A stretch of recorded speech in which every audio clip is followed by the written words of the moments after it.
Hey everyone, in this video I'll show you how to fix time related issues in Google Meet so your meetings start and end on schedule. Sometimes your Google Meet shows the wrong time or the meeting duration is off. This usually happens because your device or Google Calendar has the wrong time zone. On the desktop, go to the calendar.google.com and go to the setting and go to the time zone and make sure it matches your current location. On mobile, check your device date and time setting and enable the automatic time zone.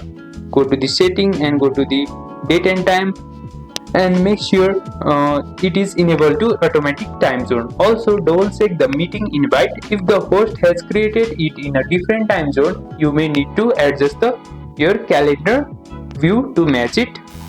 Then finally refresh the Google Meet or rejoin the meeting after fixing your device time settings.